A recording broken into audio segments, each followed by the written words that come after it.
मरहबा collection mall, readymade कपड़ों का भरपूर खजाना। Jeans pant, T shirt, cargo pant, night pant, बच्चे और बच्चियों के लिए अच्छे खूबसूरत और उम्दा ड्रेस। पता याद रखें।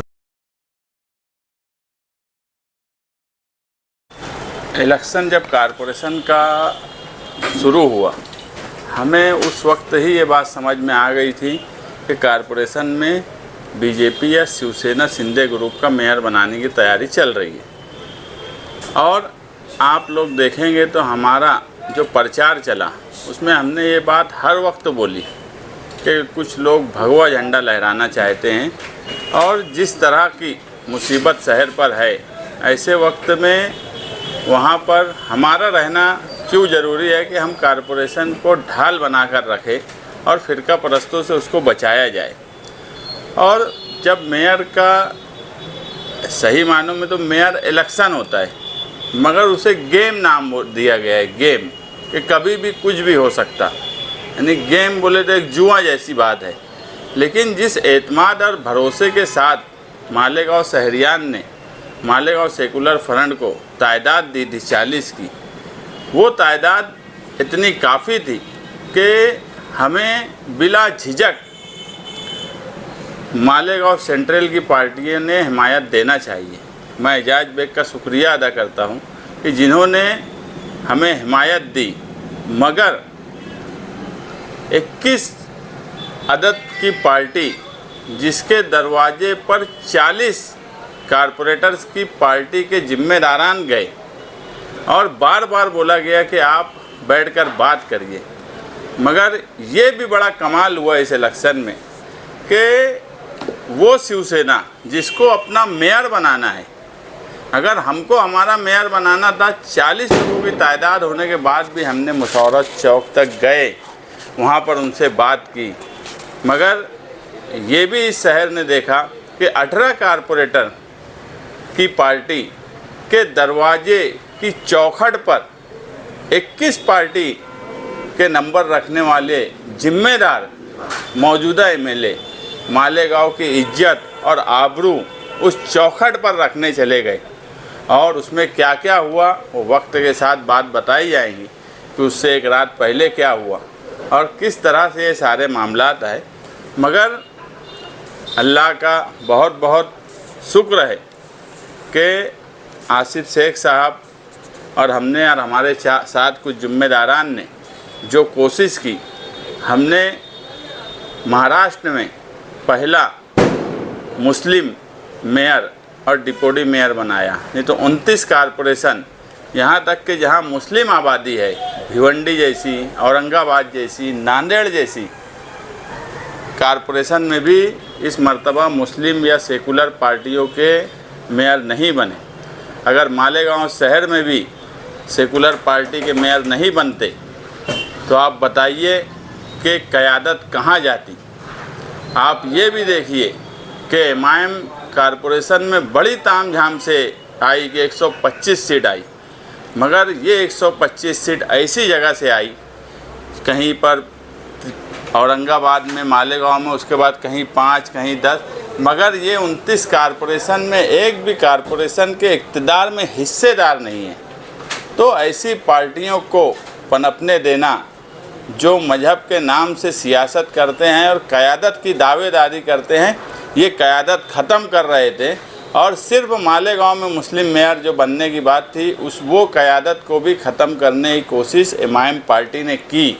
मगर हमारी हिकमत अमली, हमारी कोशिश और हमें बहुत भरोसा था, अल्लाह पर भरोसा था और हमारी कोशिश जिस तरह चल रही थी, हमें यकीन था कि हम तेरे 40 नंबर हर हाल में साबित करेंगे। लेकिन उसके लिए हमें कितने पापड़ बेलने पड़े, कितने धोखे हमारे साथ अलग अलग ढंग से करने की कोशिश की गई, हमारे मेंबरान को किस तरीके से बहकाया गया, यहाँ तक कि थाना ले जाकर बात करने की बात, करोड़ों रुपये का लालच।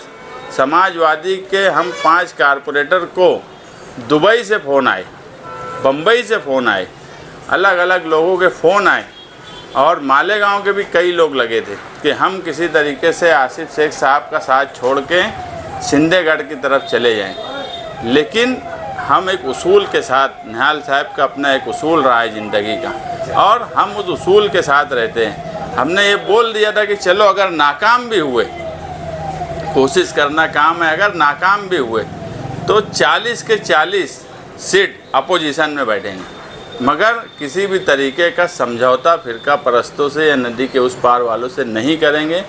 और जिस इरादे और जिस जिम्मेदारी और एतमाद और यकीन के साथ आवाम ने आज हमें कारपोरेशन में भेजा है, मेयर और डिप्टी मेयर बनाया है, आज तनकीदें हो गई, जलसे जुलूस होंगे, मामलात चलते रहेंगे, मगर अब हम काम करने की तरफ तवज्जो देंगे। निहाल साहब के घराने में बुलंद इकबाल थे, शान हिंद है, मैं सियासी तौर पे कामकाज करता हूँ। ये पहला मौका है कि हम इक़्तिदार में हिस्सेदार हुए हैं, नहीं तो 2005 में निहाल साहब के मेयर रहने के बाद हम सिर्फ अपोजिशन में रहे। और ये भी बड़ी बात है कि अपोजिशन में रहने के बाद हमने पार्टी को और निहाली सोच को अपोजिशन में रहने के बाद ज़िंदा रखा, नहीं तो आज का दौर और आज का वक्त कोई पार्टी अपोजिशन में रहकर अपने आप को ज़िंदा नहीं रख सकती इतने लंबे समय तक। अब हमको मौका मिला है, हम कोशिश इसके बाद भी हमारी यही होंगी कि कारपोरेशन में सबको लेकर, और अब हम हमारे अंदर क्या काबिलियत है वो भी शहर देखेगा, काम करने की काबिलियत है या नहीं है वो भी देखेगा। हमेशा अपोजिशन में रहे, कभी रशीद साहब की पार्टी पोजीशन में रही, हम अपोजिशन में रहे, मुफ्ती साहब रहे, हम अपोजिशन में रहे, तो पहला मौका है, इक़्तिदार के साथ में रहेंगे, उसमें हिस्सेदार है। और मालेगांव शहरियान से सिर्फ एक ही गुजारिश करूँगा मैं कि हम कुछ सख्त फ़ैसले लेंगे। वक्ती तौर पर हो सकता है लोगों को गलत लगे, लोगों को उससे तकलीफ़ हो, लोगों को बुरा लगे, मगर शहर के जो हालात बन चुके हैं, अगर हमने सख्त फ़ैसले कारपोरेशन में नहीं लिए तो आने वाला वक्त हमारे लिए इस शहर में चलना, इस शहर की तरक्की, इस शहर में साफ़ सफाई का निज़ाम दुरुस्त करना मुमकिन नहीं बचेगा। अगर हमारे अंदर काम करने का जज्बा है और हम काम करने का इरादा रख रहे हैं, तो ये मालेगांव की आवाम, मालेगांव के शहरियान की भी अपनी जिम्मेदारी होंगी कि वो हमारे सख्त फ़ैसले के साथ खड़े रहे। कुछ तकलीफ़ होती है तो उसे वक्त के साथ उठाए, मगर हम ईद के बाद मालेगांव शहर में सख्त फ़ैसले करेंगे और शहर की तामीर और तरक्की करेंगे। इसी के साथ साथ मैं खुद महासभा हॉल में रहूँगा और मेरी बड़ी जिम्मेदारी फ़िरका परस्तों से लड़ने की और फ़िरका परस्तों से मालेगांव शहर के मुसलमानों को तहफ़्फ़ुज़ देने की है। मैं Malegaon secular front Congress party के तमाम ही कारपोरेटर्स की तरफ से वादा करता हूं कि हम फ़िरका परस्तों से मालेगांव शहरियान की हिफाजत करेंगे। SIR की इंक्वायरी में जो वादा किया है दिल और जान से कोशिश करेंगे, और उसी के साथ साथ तामीर और तरक्की के लिए हम कुछ सख्त कदम उठाएंगे, उसमें मालेगांव शहरियान ने हमारा साथ देना। आगे निहाली सोच बरकरार रहेगी।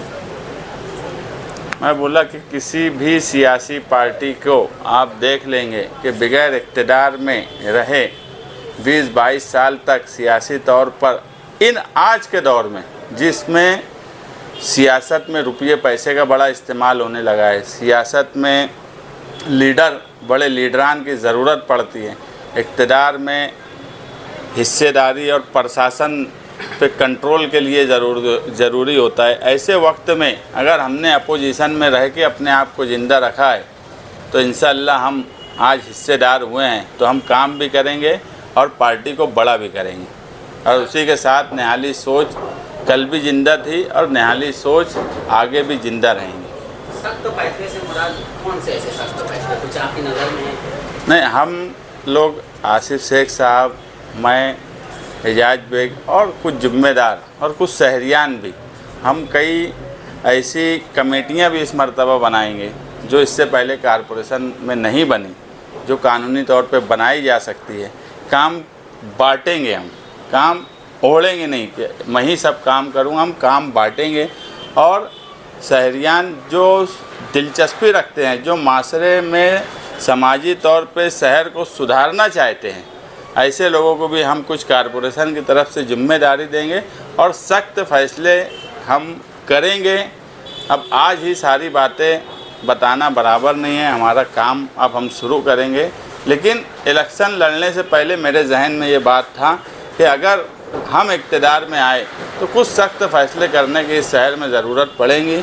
लोग नाराज़ होंगे, कुछ ऐसे भी फैसले होंगे जो पहले हम उसकी हिमायत में रहे हैं अपने वक्त के हालात के हिसाब से। आज लगेगा कि यार अब वो जो वक्त गुज़र गया, आज वो ज़रूरत नहीं है, वो फ़ैसले हम करेंगे। कई ऐसी चीज़ें हैं जो मैंने रोकी है कारपोरेशन में, वो सियासी तौर पे मैं अपोजिशन में था इसलिए रोका होगा या उस वक्त की वो ज़रूरत होगी, मगर मुझे अब ये एहसास होता है कि अब वो सब चीज़ें रुकना चाहिए। कई मामलात कोर्ट में मेरी वजह से रुके, उसको ख़त्म करके एक सही मायनों में कामकाज होना चाहिए। और अपोजिशन में भी जो पार्टियां हैं, वो भले ही नदी के उस पार की शिवसेना हो, बीजेपी हो या मालेगांव शहर की एमआईएम हो, कारपोरेशन की हद तक हम कोशिश करेंगे कि सबको लेकर चलें। फ़िज़ाई आलूदगी जो है मालेगांव शहर का एक बहुत बड़ा और अहम मसला है, क्या उस पर भी गौर किया जाएगा, उसके भी ताल्लुक से सख्त फैसले लिए जाएंगे? जरूर भाई, फ़िज़ाई आलूदगी मालेगांव में तुम और मैं ही रोज़ आते जाते देखते उसका बोर्ड, और जिस हिसाब से फ़िज़ाई आलूदगी का मामला है, सही मानों में अगर उस पर काम नहीं किया गया तो ये मालेगांव शहरियान के साथ नाइंसाफ़ी होगी। मैं जो बार बार बोल रहा हूँ कि कुछ सख्त फैसले करेंगे, उसमें आवाम ने और शहरियान ने उस वक्त उनको गलत और बुरा लग सकता, मगर मुस्तकबिल का अगर सोच कर हमारा साथ देंगे तो हमें काम काज करना बड़ा आसान होगा, और अगर तकलीफ़ देंगे तो हम सख्त फैसले करेंगे।